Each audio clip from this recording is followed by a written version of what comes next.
자, 오늘은 은혜 주신 말씀은 빌립보서 4장 13절입니다. 빌립보서 4장 13절.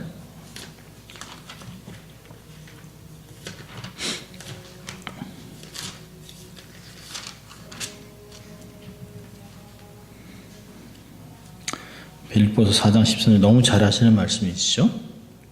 외우기도 하죠. 우리 같이 읽죠. 내게 능력 주시는 자 안에서 내가 모든 것을 할 수 있느니라. 예. 한 구절 더 읽습니다. 사도행전 1장 8절. 사도행전 1장 8절입니다. 같이 읽습니다. 오직 성령이 너희에게 임하시면 너희가 권능을 받고 예루살렘과 온 유대와 사마리아와 땅끝까지 이르러 내 증인이 되리라 하시니라. 아멘. 자, 오늘은 지난주는 이렇게 우리가 은사를 사모하는 걸 봤습니다. 오늘은 능력으로 사역하라. 지난주에 우리가 은사로 무장하라 그랬습니다. 은사로 무장하고 오늘은 능력으로 사역하라라고 하는 기본기, 신앙의 기본기 9번째를 말씀을 나누려고 합니다. 요즘 세계 정세를 보면 약육강식 같습니다. 그리고 또 너무 또 이렇게 한쪽 구석으로 몰면 정말 쥐가 막 고양이를 물을 것 같은 그런 모습도 있고요. 또 그냥 안하무인식으로 삶을 살아가는 그런 또 북한 또 다른 아프리카 이런 나라들이 많습니다. 힘으로 군림하려고 하고 또 힘으로 사람들을 위협해서 정권을 유지하는 그 사람들도 많이 보게 됩니다. 사실 요즘도 한국 정치를 보면 전세가 확 바뀌면서 갑자기 여당이 야당되고 야당이 여당되면서 언제 저 사람들이 저랬나 할 정도로 막 그냥 방송국도 장악하고 언론도 장악하고 통제하면서 이게 정말 자유주의 대한민국이 맞나 할 정도로 그렇게 그런 모습들을 보게 됩니다. 한국에도 사실 참 힘없던 사람들이 힘을 잡으면 주체할 줄 모르는 것 같아요. 그러니까 힘은 있을 때 지혜롭게 써야 합니다. 하나님께 힘을 주실 때 작은 힘을 지혜롭게 잘 쓰면 그 힘이 우리의 삶에서 굉장히 유익한 도구가 되지만 작은 힘을 함부로 쓰면 그게 독이 되어 버립니다. 한국도 이렇게 강단에서 말할 건 아닙니다만은 한국에 요즘 새로 임명되는 사람들 보면 전부 좌파 성향이 많습니다. 전부 다. 특별히 안타까운 것은 국무부에서 일하는 사람이나 대법원장으로 추천을 받은 김문수 씨라고 하는 사람은 그 사람은 동성애도 얼마든지 가능하다고 하는 사람입니다. 그래서 엄마들이 뿔이 나서 이럴 수 있느냐라고 하는 것들을 얘기하는 거 보면 저분들이 힘을 잡으면 저분들이 그런 중요한 요직대로가 들어가면 나라가 도대체 어떻게 변할까. 그러니까 자식이 지금 이제 10대가 되고 이제 좀 있으면 군대를 가야 되는 그 학부형들은 지금 막 이민을 막 준비하고 있답니다.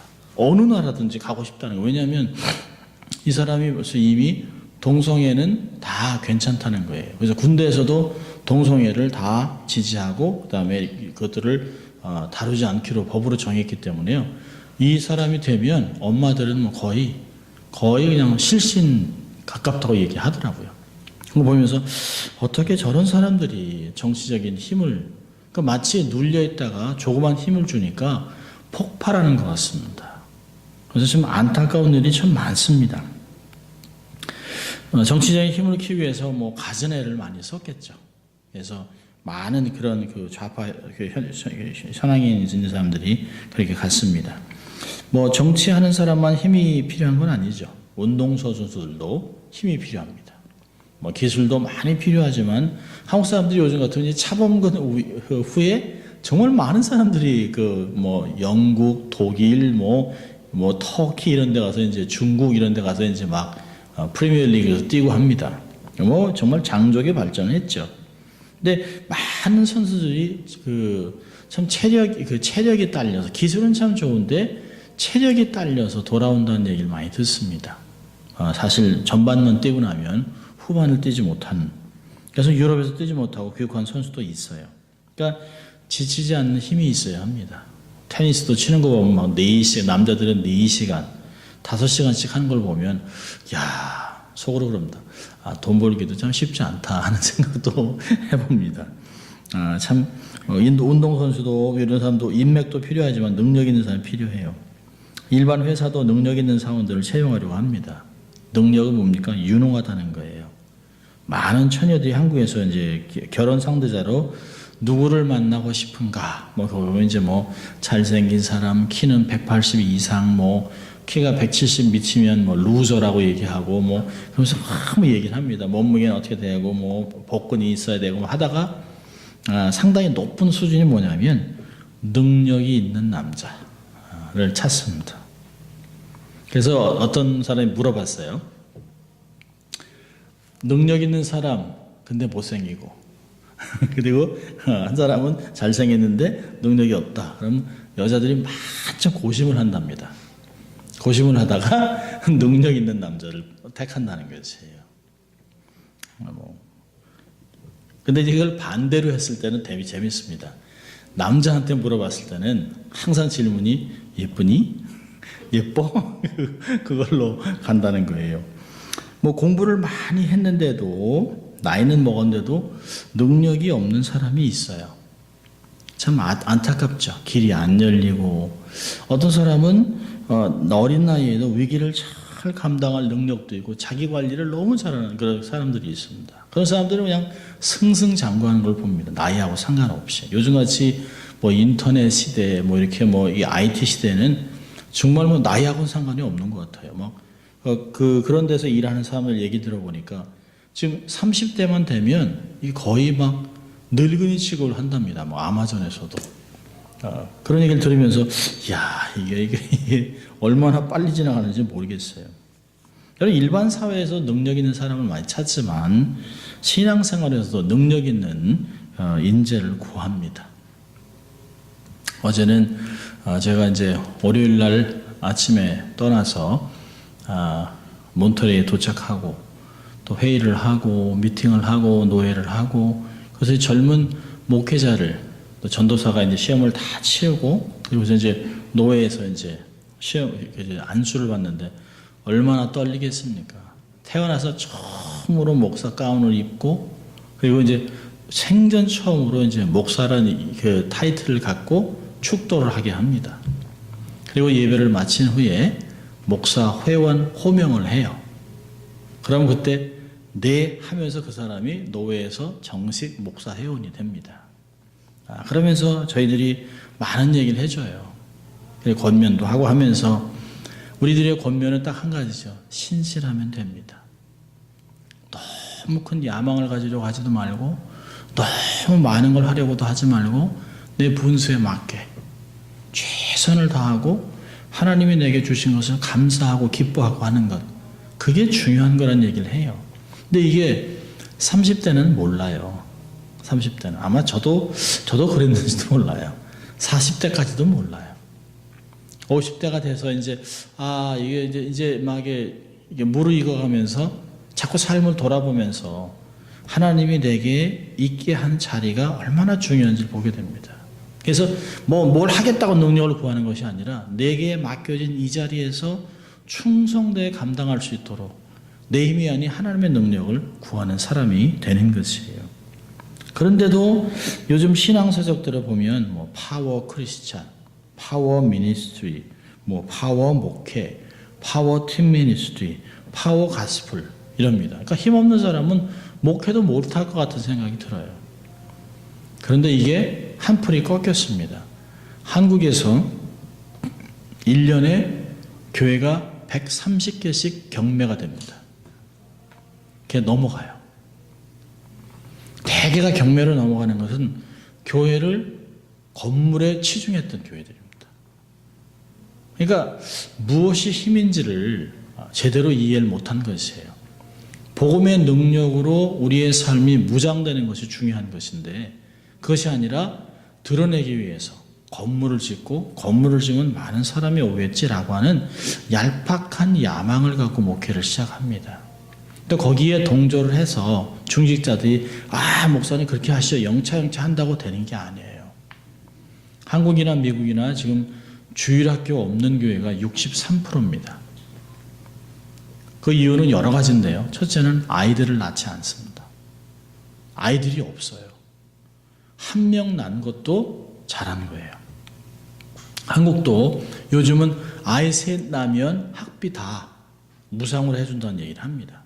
지금 이번에 그 문재인 정권이 태어나서 죽을 때까지 다 정부가 책임주는 그 무상 하자고 하잖아요. 나는 다 망하는데요, 그러면. 근데 그걸 하면서 무조건 만연하게 합니다. 아이들이 없어요. 그리고 점점 신앙이 없습니다. 이게 보니까 인터넷에 보니까 손 안에 컴퓨터를 지인 때부터 믿음이 40%가 줄어듭니다. 사람들이. 예배를 안 드리는 거예요. 왜요? 다 여기서 답이 다 나오는데요. 안 듣습니다. 그리고 다 교제를 안 해요. 사람이 많이 몰린 곳에 가기를 싫어합니다. 사람들이. 그러니까 예배 드리려면 이렇게 와서 앉아야 되잖아요. 모르는 사람하고도 같이. 그런 게 싫은 거예요. 그래서 혼자 밥을 먹고 혼자 즐기고 그러면서 강아지를 키우고 고양이 키우고 이렇게 하면서 그냥 스스로. 그래서 제가 들은 이야기는 멀리 사는 사람이 남자 여자가 너무 좋아하는데 자기들 개들이 안 좋아해서 이거 결혼을 해야 되냐 안 되냐 해가지고 원래 파탄이 될 뻔했다가 서로 어떻게 개들을 이렇게 훈련시켜가지고 좋아하게 만들어서 결혼을 한다라고 합니다. 먼저 그러고 보면 참 우리가 이런 다양한 생각이 다른 신앙이 우선이 되지 않은 사회를 살아가면서 그런 모습들을 봅니다. 저희 아이들도 보면 다음 세대들 아이들을 보면 우리 때 그렇게 막 죽자사자 하나님께 매달렸던 그런 모습들이 별로 안 보여요. 그저 편안하게 목회를 하려고 합니다. 저도 신학교에서 일을 합니다만은 신학생들이 없습니다. 이제는 앞으로 한 10년 아니면 아마 교회들이 반토막이 날 것이고 신학생들은 없고 지금 신학교들이 5년 안에 3분의 2가 닿습니다. 완전히 없어져요. 학생들이 없습니다. 그래서 다양한 프로그램을 막 만듭니다. 신학교 안에서 성경과 함께 침 놓는 방법. 이게 옛날에 생각도 못하던 것들이에요. 카이로프랙틱과 믿음 이런 걸로 해가지고 클래스를 희한한 것들을 막 만들어 놓습니다. 그러나 그렇지 않으면 안 오는 것이에요. 성경만 가르치면 딱딱하다는 거죠. 사실 저희들 세대만 같으면 하나님께 너무 감사해서 말씀으로 어떻게 잘 무장될 거예요. 그 생각만 했지 그런 건 생각도 못했죠. 근데 우리가 생각하는 힘, 능력의 개념이 바뀌어버렸습니다. 신앙생활에도 능력이 필요해요. 대체적으로 우리가 어떤 능력이 필요할까 그래서 이제 세 가지 역이라고 하는데요. 하나는 체력, 하나는 지력, 하나는 영역 이렇게 세 가지를 얘기합니다. 체력은 건강이죠. 주의 일을 지치지 않고 감당할 힘, 건강이죠. 지력은요, 지식입니다. 일들을 이뤄가는 지적인 힘이에요. 영역은요, 삶에서 기적을 창출하는 초자연적인 힘입니다. 자, 그런데 옛날 연동교회 목사님 이은희 목사님이 이성희 목사님이 그 얘기를 했습니다. 이 세 가지 중에 가장 중요한 게 뭡니까? 목회자 세미나에서 하니까 목회자들이 다 영역이야 그랬습니다. 그 목사님이 아닙니다. 그 사람들 놀랐습니다. 그랬더니 체력입니다. 체력. 그분이 목소리가 약해서 수술을 해가지고 한 달 이상을 말을 못 하셨잖아요. 그러면서 침묵이라는 책을 쓰셨어요. 그러면서 평상시에 내가 말을 너무 많이 했구나. 목을 너무 과대하게 썼구나. 너무 내 몸을 그냥 과신하고 그냥 막 불태우다 주를 위해 죽겠다. 원래 그런 성품도 아니에요. 사실은 조용조용히 하시는 분이에요. 아주 마르시고 학자신데요. 근데 그분이 그러시는 거예요. 근데 그런 걸 보면서 사실은 이번에도 저희들이 노회에서 목사님들이 모여서 이야기를 하는데요. 벌써 뭐 한 분은 이제 주님이 부르실 의사도 다 포기했고 암 말기고 주님 앞에서 그냥 홀로 지금 주의 시간을 기다리는 그런 교육자도 있습니다. 한 분은 참 그 남미에서도 사셨고 이렇게 해서 참 햇빛에서 그 참 튼튼하셨는데요. 피부암으로 살을 떼내고 이게 다 안 돼가지고 다시 뜯어내고 다시 수술을 해서 이게 아물면 엉덩이에서 살을 갖다가 이식술을 한다. 그러면서 그냥 한 거죠. 한 분은 신장을 하나 떼내고 수술하고 30파운드가 빠지고 앉아있는 것도 막 힘들 정도로 뭐 이런 모습들을 보면서 하나같이 다 그럽니다. 체력. 네, 그런 얘기를 했어요. 체력을 하기 위해서 운동을 해라. 뭐 그런 얘기를 했는데요. 결국은 목회자들이 마지막에 다 얘기는 뭐냐면 하나님께 간구해야 됩니다.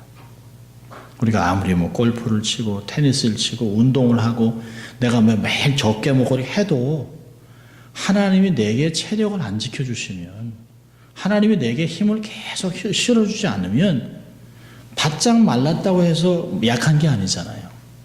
뚱뚱하다고 건강한 게 아닙니다. 그러니까 내 모습 이 상태로 유지할 수 있도록 하나님이 힘을 불어주셔야 돼요. 그게 힘이 필요한 것이에요. 툭 쓰러지면 못 일어나잖아요. 건강은 있을 때 관리해야 됩니다. 체력은. 쓰러지고 나면 뭐 귀한 걸 알지만 너무 늦을 때는 힘드는 거죠. 주의 일을 지치지 않고 감당하기 위해서 얼마나 체력이 필요한지 몰라요. 옛날 같으면 괜찮았을 텐데요. 왕복을 660마일을 운전하고 나니까요. 오늘도 이렇게 멍합니다. 가면서 330마일, 내려오면 330마일 운전하는데 멍해요. 자, 지식도 필요하죠. 책도 읽고 성경도 읽고 또 다양한 책들을 읽는. 그래서 저희 신학교에서 저희가 공부할 때 그랬습니다. 책 읽기 싫어하는 사람은 신학교에서 지금 그만둬라. 책 사는 게 아까운 사람은 빨리 신학교 그만둬라. 그 얘기를 저희 백인 교수님들이 늘 하셨어요. 책 보기 싫어하는 사람, 또 이렇게 말을 전하는 것, 가르치는 걸 싫어하는 사람은 아예 하지 말라고 그랬습니다. 책을 얼마나 많이 읽혔는지 몰라요. 다양한 것들이 얼마나 많이 쏟아집니까? 필요해요. 그러나 체력과 지력만 갖고 있다면 주일이 안 돼요. 영역이 반드시 있어야 합니다. 하나님이 우리에게 주시는 초자의 능력도 있어야 돼요. 근데 성도들 중에 교회를 오래 다녔어요. 그래서 건강도 하고 성경도 많이 하는데 한 가지 래킹하는 게 영역이 없어요. 그래서 옛날같이 그런 그 하나님의 초자연적인 능력들을 많이 경험을 못하고 살아갑니다. 우리의 부모님 세대에는 사실은 체력도 있었지만 지력은 많이 부족했어요. 많은 책도 없었고. 그런데 이들은 죽자 사자하고 기도하셨어요. 막 매달리고 기도하고 우리 권사님 전에 권사님이 이렇게 어머니 같으면 얼마나 기도를 많이 하셨어요. 아버님 같으면 얼마나 기도를 많이 하셨어요. 그분들의 삶이 그거였었잖아요. 그걸로 깨닫고 그걸로 주의 일을 했었습니다. 그리고 자녀들이 목회자도 나오고 장로도 나오는 것 아니겠어요? 많은 사람이 교회를 다녔음에도 불구하고 신령한 능력을 한 번도 경험한 적이 없는 사람이 너무 많습니다. 제가 이게 뉴스를 보면서 교회가 1년에 130개씩 경매로 넘어가요. 첫째 원인이야 론 페이먼트를 못하는 거예요. 그게 헌금이 줄고 교인이 줄어서 그런 것이에요. 저는 그거는 외형적인 문제라고 생각합니다. 내용적인 문제는 내면의 힘을 못 키운 거예요. 믿음과 말씀으로 내 힘을 못 키웠기 때문에 외형에 힘을 쓰는 것이에요. 여러분 사실 내 안이 내가 건강하고 자신 있으면 외모 그렇게 중요하지 않아요. 내가 자신 있으니까. 그런데 내 안에 자신 있는 게 없으니까 자꾸 꾸미는 거예요. 자꾸 척하고 자꾸 이렇게 하면 그래서 잘못된 생각을 많이 갖는 것이에요. 어느 얘기하시는 분이 교수님이 나와서 얘기하시는데요. 재정이 줄어들 거 생각 안 했냐는 거예요. 그리고 돈을 어디다 쓰는지에 대해서 생각을 못 했다는 거죠. 그러니까 지식도 많이 떨어진 거예요. 이 모든 것이 영역에서 나온다는 거죠. 하나님이 우리 교회를 어떻게 인도하실까를 생각하고 미래를 대비하고 주의를 해야 되는데요. 그러지 않고 무턱대고 믿음이라는 이름 안에서 그냥 무모하게 막 일을 저지르는 것이에요. 그러니까 사단이 얼마나 좋아하겠습니까? 막 키우게 하죠. 막 건물을 짓게 하죠. 막 파킹 나서 막 몇 층짜리 짓게 만들죠. 그리고 또 어느 한순간에 턱 하고 하면 목회자는 그냥 떠나면 끝이에요. 얼마나 교인들은 아프겠어요. 목사는 죄송합니다. 사실 떠나면 끝이죠. 교인들은 평생 같이 이웃으로 살고 막 이랬던 거기서 터전인데 다 날아가는 거잖아요. 얼마나 안타까운지 몰라요. 저는 그거 보면서 이게 정말 무기력하게 살아서는 안 된다는 거예요. 우리가 은혜도 사모하고 은혜로 막 무장하고 그리고 사역은 능력으로 해야 돼요. 하나님의 능력으로 무장해서 일을 해야 됩니다. 그렇지 않으면 신앙생활을 오래 해서 습관적으로 하다가는 일이 안 돼요. 시대가 얼마나 변해갑니까? 우리의 생각도 다르고 시대도 다르고 요구하는 것도 달라요. 얼마나 다른지 모릅니다. 여러분 우리가 그리스도인들이 누굴까요? 우리는 도대체 어떤 사람일까요? 성경은 그렇게 연약한 존재라고 그러지 않아요. 우리가 사실 있다가 없어지는 안개라고 하기도 하고 하지만 사실은 신약으로 오면서 정말 예수님 안에서 우리가 누군가에 대한 게 굉장히 많습니다. 왕 같은 제사장이라고 얘기하죠. 또 하나님의 자녀라고 얘기하죠. 만세전부터 신령한 복을 받은 사람이라고 에베소 1장은 얘기하죠. 세상을 이기는 믿음을 소유한 자라고 요한일서 5장 4절 5절은 얘기합니다. 세상을 이기는 자가 누구냐? 그리스도를 믿는 믿음에서 이긴다는 것이에요. 그렇다면 하나님이 우리 안에 이미 능력이라고 하는 것들을 주신 것들이에요.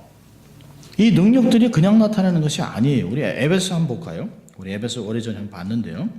에베소 1장을 보면 이게 우리 안에 능력이 있는지 없는지를 알 수 있는 방법이 있습니다. 에베소 1장 17절부터 보죠. 우리 주 예수 그리스도의 하나님 영광의 아버지께서 지혜와 계시의 정신을 너희에게 주사 하나님을 알게 하시고 너희 마음 눈을 밝히사 그의 부르심의 소망이 무엇이며 성도 안에서 그 기업의 영광의 풍성이 무엇이며 그의 힘의 강력으로 역사하심을 따라 믿는 우리에게 베푸신 능력이 지극히 크심이 어떤 것을 너희로 알게 하기를 원한다. 사도 바울이 우리한테 이것 좀 알았으면 좋겠다라고 얘기합니다. 성도들이 세 가지가 있다는 거예요. 기업이 있어요. 풍성한 기업이 있어요. 소망이 있어요. 뭘 해야 될지는 부르심이 있어요. 그리고 그것들을 다 감당할 수 있도록 능력을 주셨다는 거예요. 근데 우리는 밤낮 하는 말이 없어요. 능력도 없고 소망도 없고 기업도 없어요. 있는 게 아무것도 없어요. 그래서 할 게 없어요. 라고 하는 게 우리의 평상시에 그냥 한탄하는 소리들이에요. 근데 성경은 그러지 말라는 거예요. 왜 그러냐? 우리 눈이 막혀있기 때문에 우리의 가슴 눈이 열려있지 않기 때문에 우리의 소망이 뭔지 기업이 뭔지 이 교회와 가정과 사역들이 뭔지를 모르는 거예요. 그냥 그저 매일 쳇바퀴 돌듯이 삶을 살아가는 이게 인생이려니 운명론으로 빠져버리는 거예요. 그렇지 않다는 것입니다. 하나님 이미 우리에게 에베소 1장 3절을 보세요. 찬송하리로다 하나님 곧 우리 주 예수 그리스도의 아버지께서 그리스도 안에서 하늘에 속한 모든 신령한 복으로 우리에게 복 주셨다는 거예요. 이거 과거예요. 한국말은 복 주시되 이렇게 나갑니다만 문장이 딱 끊어진 거예요. 여기서 복 주셨다는 거예요. 이미. 내가 태어나기도 전에 그리스도 안에서 하나님 예정하시고 내게 주실 복들을 다 준비해놓고 이미 주셨어요. 내가 태어나면서부터 그것이 내 삶에 주어진 것이에요. 믿음으로 찾아서 쓰는 것이에요. 그러면서 이걸 좀 알았으면 좋겠어요. 사도 바울의 마음이 얼마나 간절했을까요? 하나님이 주신 게 이렇게 많은데 내가 누리는 것도 이렇게 많은데 왜 성도들은 모를까? 이 좀 알았으면 좋겠어요. 라고 이렇게 기도하는 거예요. 하나님 주신 능력이 너무 많습니다. 이런 걸 좀 아세요라고 이야기하고 있습니다. 자, 하나님이 주신 능력의 역할이 뭘까요? 몇 가지를 좀 보려고 하는데요. 자, 하나님의 능력이 우리 안에 하나님의 능력이 어떤 역할을 하냐면 첫째로 하나님의 영광을 드러냅니다. 마태복음 9장 8절을 보면 무리가 보고 두려워하여 이런 권세를 사람에게 주신 하나님께 영광을 돌립니다. 능력이 나타나면 여기서 얘기하는 능력은 뭘까요? 일반적으로 우리가 갖고 있는 그런 게 아니에요. 초자연적인 능력을 얘기하는 것이에요. 하나님이 우리와 함께 하실 때 나타나는 그런 능력들을 얘기합니다. 그런 능력을 보니까 사람들이 하고 놀라는 거예요. 저 사람이 그런 사람이 아닌데 하나님이 하셨구나. 하나님 대단하시네요 라고 하는 것이에요. 여러분 성경에 많은 기적은 하나님의 영광을 드러내는 데 사용됩니다. 신약에서 기적 그러면 이제 세메이온이라는 그 단어를 쓰는데 이건 뭐냐면 예수님이 하나님이다라고 하는 것을 드러내는 것이에요. 말로는 표현이 안 되기 때문에 그 기적을 가지고 이 육체를 갖고 있는 이 예수님이 바로 하나님입니다라고 드러내는 거예요. 물이 포도주로 바뀌고 5,000명을 오병이어로 남자만 5,000명이 먹게 하고 이건 사람이 하는 게 아니잖아요. 그런 거 보고 사람들이 깜짝하고 놀란다는 거예요. 그러니까 하나님이 하지 않고는 안 된다는 거죠. 그러니까 밤에 찾아온 니고데모가 그러잖아요. 이건 하나님이 하지 않으면 안 되는 거 우리가 압니다. 다 알고 있는 것이에요. 사실은 바리새인이나 서기관들도 사람의 힘으로 하지 않으니까 믿음이 없으니까 부엘세바라고 얘기해요. 파리의 귀신의 힘을 잊지 않고서 이런 일이 아니라고 얘기하니까 예수님이 웃잖아요. 만약에 그렇다면 너희 자녀들은 어떻게 되겠느냐. 얼마나 기가 막혀요. 예수님이 하나님 되심을 드러내게 사용된 단어가 바로 기적이라는 겁니다. 능력, 기적. 근데 이 능력과 기적이 나타나면 이구동성으로 다 사람들이 하나님이 살아계신다. 하나님이 전능하시다. 하나님이 함께 하신다라고 하는 말들을 하게 됩니다. 그래서 고린도전서 4장 20절에 하나님의 나라는 말에 있지 아니하고 오직 능력에 있음이니라. 참 그렇잖아요. 막 이렇게 사람들이 막 말할 때 그럼 보여주세요. 그러니까 사실 선교지 같은 데나 이런 데서는 초신자들에게는 능력이 필요한 거예요. 그래야 깜짝 놀라죠. 내가 믿고 있던 무당보다, 내가 믿고 있던 이런 토속 종교보다 훨씬 더 큰 신이 우리 삶에 들어와요. 저희 어머니도 참 재밌습니다. 저희 어머니도 젊으실 때 이제 불교도 믿으시고 이랬잖아요. 그러니까 정말 하루는 이게 막 기도하고 있는데 꿈에서요. 비몽사몽 보신 거죠. 부처가 여기 내가 있을 때가 아니네. 그리고 가더라는 거예요. 그러고 나서 마음이 얼마나 편해졌는지 모른다는 거예요. 그러니까 사실 저희 어머니도 기적을 경험하고 몸이 치유되고 회복되면서 훨씬 더 큰 신이 들어오는 거죠. 저희 이모님도 한국에서 그렇게 저희 어머니보다 더 이렇게 절에 다니고 그러셨는데요. 근데 어느 한순간에 예수 믿으라는 얘기를 듣고서 예수 믿다 보니까 이건 부처하고 이게 상대가 안 되더라는 거예요. 원체 큰 신이라. 그러니까 얘기하는 게 재밌잖아요. 원체 큰 신이니까 그러니까 이런 대왕신보다 게임이 안 된다는 거예요. 지금이야 이제 교회를 열심히 다니시고 그러시니까 연세가 됐지만 그런 걸 보면서 하나님의 영광이 드러나야 능력을 통해서 이게 내가 생각하는 그런 게 아니구라는 걸 금방 안다는 것이에요. 그래서 성경에 하나님의 나라는 말에 있지 않고 능력이 있다라고 하는 것이에요. 하나님의 나라를 표현할 때 거룩, 영광이라는 단어도 사용하지만 능력의 나라라고 표현하는 것이 하나님 나라는. 사실 모세도 좌절감으로 소망 없이 살아가는 애굽의 애굽의 종살이하고 있는 이스라엘 백성들이 가서 사실에 막 소명을 전하니까 안 믿어요. 안 믿으니까 기적을 딱 보여줍니다. 그 사람들이 놀래서 하나님을 경배했다라고 얘기를 합니다. 하나님의 영광을 보니까 백성이 출애굽기 4장 30절을 보면 이런 말씀이 있어요. 아론이 여호와께서 모세에게 명하신 모든 말씀을 전하고 백성 앞에서 이적을 행하니 백성이 그제서야 믿으며 여호와께서 이스라엘 자손을 돌아보시고 고난을 감찰하셨다함을 듣고 머리 숙여 경배하였더라. 하나님의 영광을 보면 삶에서 감격의 예배가 나오는 것이죠. 사실은 예배를 잘 드리면 하나님의 능력을 보지요. 근데 이게 사실 이게 동전의 양면 같아요. 하나님의 능력을 보면 정말 예배자가 되는 것이에요. 자, 두 번째는요. 능력은 우리를 복음의 증인이 되게 하는 삶을, 복음의 증인이 되게 합니다. 우리가 읽었던 사도행전 1장 8절에 성령이 너에게 임하면 너희가 권능을 받고 예루살렘과 온 유다와 사마리아 땅 끝까지 이르러 내 증인이 되리라 하십니다. 성령이 임하는 것은 권능이 부여되는 것이에요. 권능이 부여되는 목적은 뭐예요? 증인되는 것이에요. 근데 여기서 얘기하는 건 뭘까요? 우리가 성령이 없이는 권능을 못 받아요.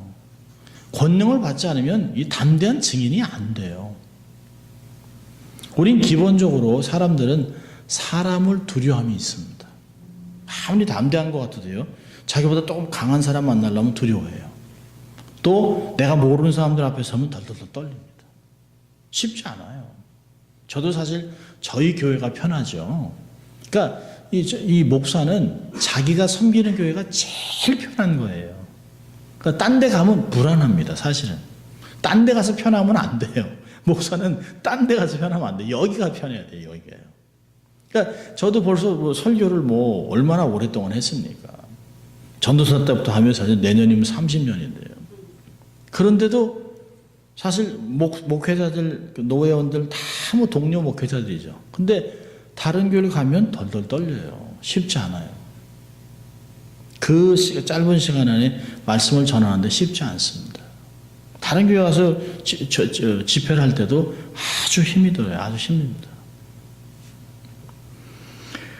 그러니까 더 기도하는 게 되는 것이에요. 증인이 되려면 권능을 받아야 되는데요. 그 권능은 성령이 임할 때만 가능한 것이에요. 여러분, 성령의 불 같은 능력을 경험한 사람들이 다 변화했잖아요. 목숨을 부지하기 위해서 자신의 스승을 부인하고 저주하고 다락방에 숨어있던 겁장의 베드로가 오순절마가 다락방 성령 충만을 받고 나니까 확 변했어요. 담대한 사람으로 변했습니다. 말씀을 담대히 선포하니까 하루에 3,000명씩 하나님께 돌아오지요. 또 기적을 베푸죠. 예수 이름으로 안주병을 막 일으키죠. 내가 금과 은은 없어도 내게 있는 것을 너에게 주는 예수 이름을 명하노니 일어나라. 얼마나 담대합니까? 쉽지 않죠. 예루살렘 공의에 기둥과 같은 사역자가 됐습니다. 엠마오로 가는 두 제자, 낙심, 좌절, 슬픔으로 가득 찬 채 걸어가다가 길에서 예수를 만나잖아요. 그럼 마음이 확 뜨거워집니다. 말씀을 들으면서 마음이 뜨거워지는 건 굉장히 좋은 것들이에요. 성령이 막 역사하는 거예요. 내 안에 있는 말씀에 불을 막 붙여주는 것이에요. 그러니까 성령 충만을 받고 담대한 사역자로 변하잖아요. 다시 예루살렘으로 돌아가잖아요. 이 성령님이 능력이 우리로 하여금 복음의 능력을 깨닫고 부르심에 대해서 확인하고 성령의 인도하심과 기름 부음을 확인하게 합니다. 참 전도행에서 일어나는 기적들이 얼마나 많은지 몰라요. 우리가 선교지를 가야만 그런 건 아니잖아요. 우리 옆방 소망기도원에서 일어나는 역사들이 그 사람의 이름을 하나요? 아무 말 못해요. 그런 거 아니에요. 하나님이 하시는 것이에요. 능력으로 감당하는 치유 사역. 저희도 과테말라에서 사역할 때 소아마비 다리가 이만큼 짧아요. 이만큼. 그러니까 서 있으면 몸이 이렇게 됩니다. 이렇게. 너무 저희들이 막 너무 안 됐어요. 불쌍해가지고 목사님 딸인데 너무 안 됐어요. 너무 안 됐어요. 근데 저희 안에 하나님이 도와주시면 되겠다 하는 마음이 막 생겼습니다. 그래서 우리가 일단 기도합시다. 그래서 이제 통역관을 두고 막 기도를 했습니다. 기도합시다. 우리는 힘이 없지만 하나님이 허락하시면 더군다나 당신이 목회자인데 딸은 이제 두려워하지 말라고 우리가 앉혀놓고 막 기도를 했습니다. 그런데 옆에 있는 권사님이 할렐루야 막 그러는 거예요. 한 분이. 그래서 기도하는데 할렐루야 그러니까 보니까 다리가 쑥 나와요. 쑥. 그래서 다리가 다 나오진 않았지만 한 요만큼 구두를 신으면 될 수 있을 정도로 뼈가 다 나와 버렸어요. 그 목사님도 울고 딸도 그 딸이 이렇게 서 있다가 이렇게 되니까 얼마나 자기는 놀라겠어요, 자기가. 그래서 얘기를 해줬죠. 앞으로 하나님이 어떻게 할지 모르지만 목사님이 기도하고 딸에 대해서 더 기도를 해봐라. 하나님이 또 다시 은혜를 주실 것이라고. 그런 걸 보면서 이 목사님이 복음에 대해서 얼마나 놀랬겠어요. 이 아이가 이렇게 돼 있던 아이가 그 다음날 이렇게 걷기 시작하면, 구두를 맞춰서 신으면 똑바로 일하도 힘들어도 걷기 시작하면 이 능력이 얼마나 복음의 역사가 나타나겠어요. 가나안 지역에서 살고 있었던 그 교회에 저희가 몇 년 후에 들은 그 이야기는 아이가 완전히 되진 않았지만 몸이 조금만 기울였을 뿐이지 평상시 아이들하고 똑같이 지낸다는 것이죠. 옛날에는 병신 이런 얘기 듣다가 변하고 나니까 그 목사님의 교회도 사람이 막 몰리기 시작하고 예수 믿고 싶어하는 사람이 생겼다는 것이에요. 복음의 증인의 삶을 살게 하는 것이에요. 세 번째로 그 능력의 역할은 사역자로 변하게 해요. 유능한 사역자가 되게 합니다. 하나님의 전신갑주를 입는 거랑 똑같은 거예요. 에베소 6장 10절에 정말로 너희가 주 안에서와 그 힘의 능력으로 강건해지고 영적 전쟁을 감당하는 일꾼이 되는 것이에요. 일반 싸움이 아닌 그런 것을 감당하는 것이죠. 정말 우리의 삶 속에 유능한 사역자의 특징은 담대합니다. 역사의 중심에 서 있어요. 두려움이 없어요. 하나님이 하시니까 두려움이 없습니다. 또 일을 아주 효과적으로 감당해요. 은사를 통해서 일을 신속하게 하고 정확하게 감당하게 하고 이런 것들입니다. 일반 성도들이 성령의 능력을 받으면 엄청난 일들이 감당돼요. 목회자의 일들도 놀랍지만 훈련을 받고 선교제가 있는 많은 사람들의 사역들을 보면 놀랍습니다. 아니 어떻게 저런 사람이 재능이 있었나? 그 안에 있는 이 안에서 자기가 개발하지 않았던 것들이 막 개발되면서 효과적인 기가 막힌 사역들을 감당하는 사람들을 보게 됩니다. 자, 그렇다면 이 능력을 받으려면 어떻게 해야 될까요? 첫째로는 당연히 성령이 임해야 합니다. 성령이 임해야 돼요. 에베소 5장 18절에 그랬습니다. 술 취하지 말라 이는 방탕한 것이니 오직 성령의 충만함을 받으라.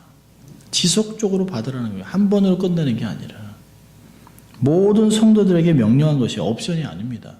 성령 충만은 어떤 무슨 순복음이나 하나님 성의 이 한 부분이 아니에요. 모든 성도, 예수를 믿는 모든 성도들이 당연히 사모하고 하나님께 매달려야 돼요. 이 성령이 충만하게 임하기 위해서는 당연히 우리가 말씀을 읽어야죠. 성령은 반드시 말씀으로 역사하세요. 성령이 하신 역사 보세요. 예수님이 성령이 오면 그가 나의 모든 것을 알려주리라고 얘기하잖아요. 가르치리라. 너희들을 가르치리라. 말씀을 떠나서 역사하지는 않습니다. 성령은. 왜 자꾸 성경을 읽으라고 할까요? 말씀 안에서 성령의 역사가 나타나는 것이에요. 말씀이 없으면 성령을 깨달을 수도 없어요. 매 순간 사모하고 말씀을 행하고 말씀을 지키고 하나님의 그 말씀과 동행하는 삶을 살아가는 것이죠. 그러면서 순종해야죠. 여러분, 하나님이 기뻐하지 않는 게 뭘까요? 불순종입니다. 불순종. 하나님이 제일 싫어하는 것 불순종이에요. 무관심한 것. 하나님의 일에 대해서 무관심한 것. 이런 것들을 하나님이 안 좋아하세요. 말씀을 들었다면 행하고, 말씀을 읽고 행하고, 열심히 사모하고 열심히 기도하고, 그런 가운데 단순하게 하나님 앞에 매달릴 때 은혜를 받는 것이죠. 어떤 뭘 해야 된다 1, 2, 3, 4 이게 아니에요. 신앙은 아주 단순한 것입니다. 기도와 말씀을 하나님 앞에 매달리고 순종하면 하나님이 때가 되면 무르익으면 성령이 임하는 것이죠. 성령의 능력을 받는 두 번째는 성결을 유지해야 됩니다. 깨끗해야 됩니다. 마태복음 5장 8절 보니까 마음이 청결한 자는 복이 있어요. 깨끗한 심령이 되어야 됩니다. 거룩한 하나님의 거룩은 절대로 죄와 함께 있지 않아요. 디모데서 후서 2장도 보면 20절 20절에 보면 하나님 큰 집에는 큰 그릇도 있고 작은 그릇도 있고 다양한 그릇도 있지만 하나님이 쓰시는 것은 깨끗한 그릇이라고 얘기했습니다. 주인의 쓰임에 합당하여 모든 선한 일에 예비함이 되리라. 깨끗하게 되면.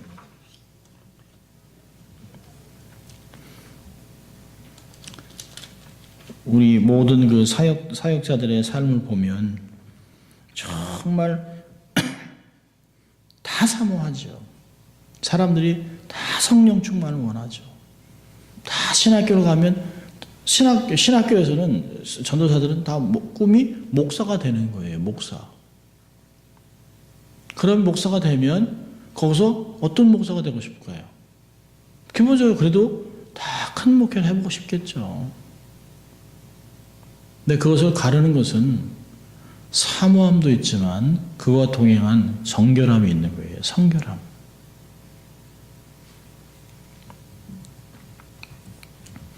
예레미야 5장 25절 보니까 이런 말씀이 있어요. 너희 허물이 이러한 일들은 물리쳤고 너희 죄가 너에게 오는 좋은 것을 막았느니라. 죄가 막는 거예요. 죄가. 아무리 기도하면 뭐예요? 아무리 사모하면 뭐예요? 계속 죄를 짓는데. 아무리 원하면 뭐예요? 그릇이 깨끗해야죠. 아무리 사모하면 뭐예요? 탐을 그릇이 준비가 안 됐는데. 아무리 그릇이 그건 뭐예요? 그릇이 더러운데.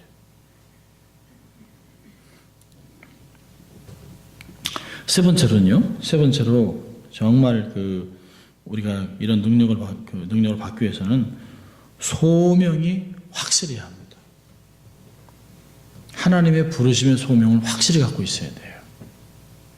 참 하나님이 내게 뭘 원하는지. 빌립보서 우리가 4장을 봤습니다. 3장에도 보면 이런 말씀이 있어요. 3장 12부터 14절까지 내가 이미 얻었다 함도 아니요 온전히 이뤘다 함도 아니라 오직 내가 그리스도 예수께 잡힌 바 된 것을 잡으려고 쫓아가노라. 형제들아 나는 아직 내가 잡은 줄로 여기지 아니하고 오직 한 일 뒤에 있는 것을 잊어버리고 앞에 있는 것을 잡으려고 표대를 향하여 그리스도 예수 안에서 하나님 위해서 부르신 부름의 상을 위하여 쫓아가노라. 표대가 있어야 돼요. 높은 이상이 있어야 됩니다. 하나님이 부르신 게 뭔지 알아야 돼요. 열심히 신앙생활을 하는데 가끔 그런 분들을 만나요. 목사님 난 뭘 해야 되는지 모르겠습니다. 그래서 제가 앉아서 얘기해요. 하나님이 형제님에게 주신 게 뭔지 이렇게 쭉 적어보세요.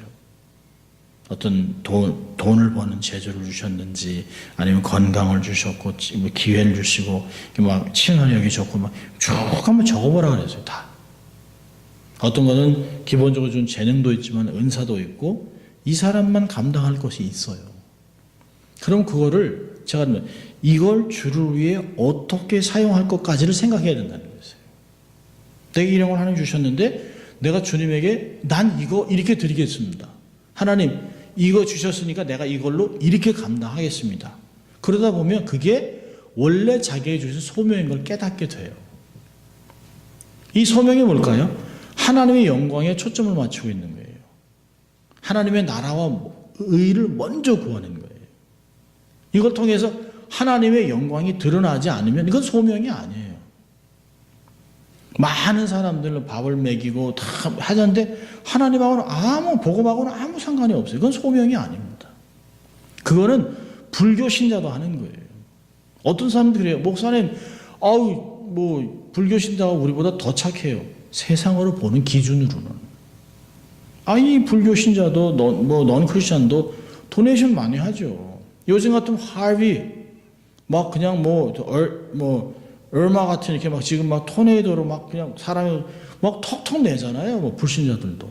막 그냥 1,000불, 10,000불, 100,000불 막 내요. 그렇지만 예수는 전혀 안 믿죠. 궁유를 소명이라고 자꾸 그게 잘못 생각하면 안 돼요. 소명은 하나님의 영광에 초점이 있는 거예요.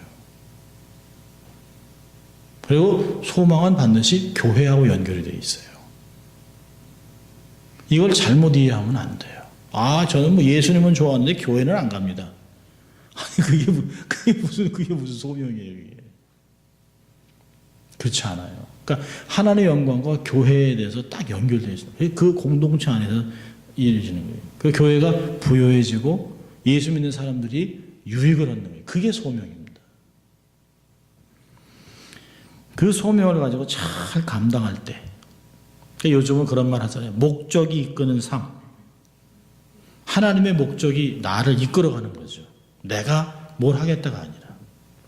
그러니까 가장 중요한 건 내 소명이 잘 모르면 좀 이렇게 삶의 쉼표를 찍고 생각해 볼 필요가 있어요. 하나님, 내게 주신 소명이 뭘까요? 내게 부르신 소명. 에베소 1장 17절에서 읽었잖아요. 하나님 내 눈을 열어서, 마음 눈을 열어 내게 주신 소명의 영광스러움이 뭔지 알 수 있도록.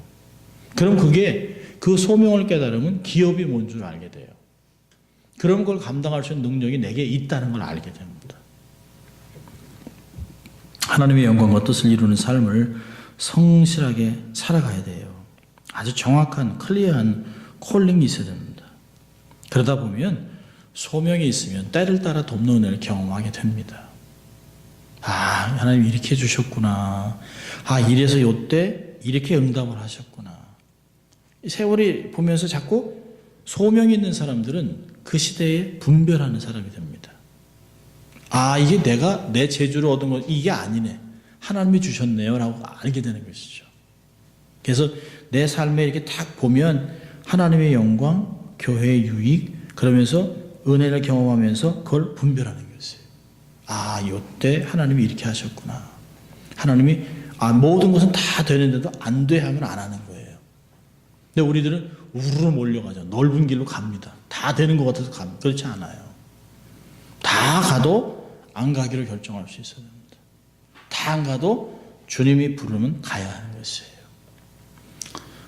최근에는 계속 선교사님들이 들어오세요. 10년 전에 만난 선교사님도 제가 금요일 날 또 이스라엘에서 지금 10년째 있는 선교사님이 갑자기 느닷없이 전화를 하셔가지고 저는 이름도 잘 모르는 사람인데 10년 전에 저를 만났다고 얘기하면서 목사님 뵐 수 있을까요? 그래서 금요일에 한번 교회 오십시오. 또 10월 달에는 아프리카에서 선교사님 오세요. 아마 우리 이종원 선생님은 아실 거예요.